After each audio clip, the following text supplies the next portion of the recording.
Sa pagkakaalam ko, may mga panukalang amendment dito sa bill na ito bago ito tuluyang mapasa.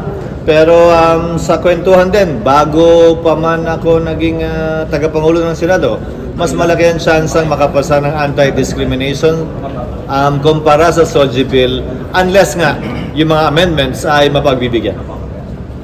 Ano po yung mga specific na... Hindi ko kabisado yung mga specific na amendments na nais ng ilan sa aming mga kasamahan.